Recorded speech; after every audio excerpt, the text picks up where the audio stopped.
গরুর পুরাণ অনুযায়ী একদিন নারদ মুনি নারায়ণ নারায়ণ বলতে বলতে শ্রী বিষ্ণুর কাছে এসে তাকে প্রশ্ন করলেন, হে নারায়ণ, মৃত্যুর পর আত্মার সঙ্গে কি হয়? মৃত্যুর কতদিন পর আত্মা যমলোকে পৌঁছায়? এই সম্বন্ধে আমাকে জ্ঞান দান করুন। ভগবান শ্রী বিষ্ণু তাকে বললেন, মৃত্যুর পর বিদেহী আত্মার যমলোকে যেতে ৪৭ দিন সময় লাগে। এই ৪৭ দিন নানা রকম অত্যাচার সহ্য করতে হয় আত্মাকে। যখন কোনো ব্যক্তির মৃত্যু কাছে এসে যায় তখন প্রথম তার কথা বলার ক্ষমতা হারিয়ে যায়। এরপর সেই ব্যক্তি নিজের সারা জীবনকে যেন চোখের সামনে ছবির মতো দেখতে পান। এই সময় দুজন যমদূত আসে আত্মাকে যমলোকে নিয়ে যেতে। যমদূতদের দেখতে পেয়ে আত্মা দেহ ছেড়ে বাইরে বেরিয়ে আসে। তারপর যমদূতেরা আত্মার গলায় দড়ি বেঁধে তাকে যমলোকের পথে নিয়ে যায়। মৃত ব্যক্তি যদি জীবদ্দশায় পাপ করে থাকেন তাহলে যমদূতেরা তাকে নানা অত্যাচার করতে করতে যমলোকের দিকে নিয়ে যায়। গরম বাতাসের মধ্য দিয়ে অন্ধকার পথ ধরে যমলোকের উদ্দেশ্যে গমন করতে হয় আত্মাকে। এরপর আত্মাকে তার বাড়িতে ফিরে যাওয়ার জন্য ছেড়ে দেয়া হয়। মৃত্যুর পর নিজের বাড়িতে ১৩ দিন বাস করে আত্মা। নিজের পরিবারের সদস্যদের সঙ্গে এই সময়টা থাকে সে। তার মৃত্যুর পারলৌকিক কাজকর্ম কিভাবে পালিত হচ্ছে তা নিজের চোখে দেখে আত্মা। ১৩ দিন পর শ্রাদ্ধকর্ম, পিণ্ডদান, ব্রাহ্মণ ভোজন সম্পূর্ণ হলে আবার যমদূতেরা আত্মাকে নিয়ে যায়। এই কারণেই পরিবারে কারো মৃত্যু হলে ১৩ দিন অশৌচ পালন করা হয়, কারণ পারলৌকিক ক্রিয়া সম্পূর্ণভাবে পালিত হলে তা আত্মাকে যমলোকে ফিরে যাওয়ার শক্তি দেয়। ১৩ দিন পর আবার যমলোকে ফিরে যাওয়ার পথে আত্মাকে প্রথমে বৈতরণী নদী পেরোতে হয়। লাল রঙের এই নদী থেকে সবসময় ধোঁয়া বেরোতে থাকে।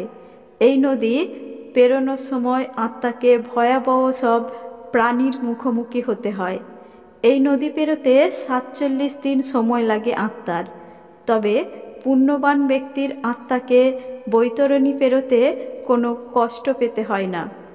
বৈতরণী নদী পেরিয়ে যমলোকে পৌঁছানোর পর আত্মার পাপ পুণ্যের হিসাব করেন যমরাজ। তারপর সেই আত্মার স্থান নরকে হবে না স্বর্গে হবে তা স্থির হয়। বৈতরণী বা বৈতর্ণ হল ভারতীয় ধর্মের পৌরাণিক নদী। গরুড় পুরাণ এবং অন্যান্য বিভিন্ন হিন্দু ধর্মগ্রন্থে বর্ণিত এটি পৃথিবী ও নরকের মধ্যে অবস্থিত, যা হিন্দু মৃত্যুর দেবতা যমের রাজ্যে অবস্থিত। এটা বিশ্বাস করা হয় যে এটি পাপ শুদ্ধ করতে সক্ষম। ধার্মিকরা এটিকে অমৃতের মতো জলে ভরা দেখতে পান, আর পাপীরা এটি রক্তে ভরা দেখতে পায়। হিন্দু ধর্মে গরুড় পুরাণ মতে বৈতরণী ১০০ যোজন পর্যন্ত বিস্তৃত। এটিকে জল, রক্ত, শকুন ও মাছ দ্বারা পরিপূর্ণ বলে উল্লেখ করা হয়েছে। আত্মার পথ প্রদর্শক নদীর খেয়া যাত্রীদের নামমাত্র মূল্যে নদী পার করে। দেবী ভাগবত পুরাণ মতে নদীটি পাপীদের কাছে ভয়ঙ্কর। মহাভারত অনুসারে বৈতরণী সকল পাপ ধ্বংস করতে সক্ষম। এতে বলা হয়েছে যে বৈতরণীতে পড়ে থাকা প্রাণীরা রক্ত, জল, কফ, প্রস্রাব ও মলের মতো দুর্গন্ধযুক্ত তরল অনুভব করে। শিখ ধর্মে বৈতরণী নদী এমন একটি নদী যা একজন ব্যক্তির মৃত্যুর পর ধর্মরাজ্যের দরবারের পথে আসে। এই নদী রক্ত, পুঁজ, প্রস্রাব এবং অন্যান্য নোংরা জিনিসে পরিপূর্ণ একটি নদী। নোংরা দুর্গন্ধযুক্ত এই নদীতে উগ্র মাংস খাওয়া পাখি, মাছ, পোকামাকড়, কুমির এবং অন্যান্য হিংস্র প্রাণী যা জীবকে আক্রমণ করে। এই নদীর ওপরে আগুন আছে এবং আগুন লাগানো হয়েছে এবং এই নদীর উপাদান অত্যন্ত গরম। এই নদী বিশেষ করে পাপীদের জন্য তৈরি করা হয়েছিল। পাপীরা এই নদীতে জ্বলছে এবং পোকামাকড় ও প্রাণী দ্বারা তাদের মাংস ছিঁড়ে খাওয়া হচ্ছে, কারণ তারা এই নদীর ওপরে সাঁতার কাটানোর জন্য তৈরি হয়েছে। যারা ভালো কাজ করেছে তাদের জন্য নদী পার হওয়ার জন্য একটি নৌকা দেয়া হয়েছে। হিন্দু ধর্মে বহু নদীকে খুব শুভ বলে মনে করা হয়। গঙ্গা, যমুনা, গোদাবরী নদী এই তালিকায় রয়েছে। গঙ্গা জলে সব পাপ ধুয়ে যায় বলে অনেকে বিশ্বাস করে, কিন্তু এর বাইরেও রয়েছে একটি গুরুত্বপূর্ণ নদী যার কথা বললে বুক কেঁপে ওঠে অনেকের। হিন্দু ধর্মেই উল্লেখ আছে এমনই এক নদীর। গরুড় পুরাণে এই নদীর কথা বিস্তারিত আলোচনা করা হয়েছে। প্রতিটি মানুষকে মৃত্যুর পর নাকি এই নদী পেরোতেই হয়। এর নাম বৈতরণী।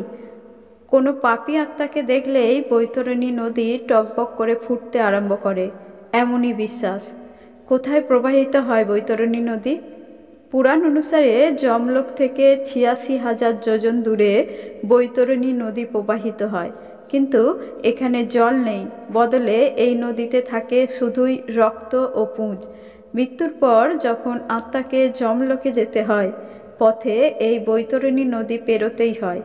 এখানে ঘুরে বেড়ায় ভয়ঙ্কর সব পোকা, কুমির ও শকুন। এই নদী পেরোতে কাদের কষ্ট হয়? গরুড় পুরাণে বলা আছে, জীবদ্দশায় যারা খারাপ কাজ করে মৃত্যুর পর বৈতরণী পেরোতে তাদের যন্ত্রণা ভোগ করতে হয়। যমদূতেরা যখন কোনো পাপী আত্মাকে বৈতরণী পার করায়, তখন সেই নদী টকবক করে ফুটতে শুরু করে। যে ব্যক্তি জীবনে কখনো ভালো কাজ করেনি, অসহায়কে সাহায্য করেনি, বৈতরণী পেরোতে তাকে মারাত্মক যন্ত্রণার মধ্য দিয়ে যেতে হয়, এমনই বলা আছে পুরাণে। বৈতরণী কারা সহজে পার হতে পারে? পুরাণে নারায়ণ বলেছেন, পুণ্যবান আত্মার মৃত্যুর পর বৈতরণী পেরোতে কোনো কষ্ট ভোগ করতে হয় না। যে ব্যক্তি ধর্মের পথ অনুসরণ করে জীবন কাটান, অনাথ, আতুর, দরিদ্রদের দিকে সবসময় সাহায্যের হাত বাড়িয়ে দেন, তিনি সহজেই যমলোকের পথে যাত্রা সম্পন্ন করতে পারেন।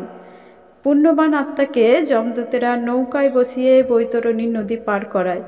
পুণ্যাত্মা বৈতরণী পেরোনোর সময় এই নদী শীতল হয়ে যায়, শান্ত হয়ে যায় নদীর সব কুমির ও পোকামাকড়রা, ফলে তিনি সহজেই স্বর্গলোকে পৌঁছাতে পারেন। বন্ধুরা, ভিডিওটি ভালো লাগলে একটি লাইক করবেন এবং কমেন্টে জয় শ্রীকৃষ্ণ লিখতে ভুলবেন না। এরকম ভিডিও আরও পাওয়ার জন্য চ্যানেলটি সাবস্ক্রাইব করে পাশে থাকা বেল আইকনটি প্রেস করুন।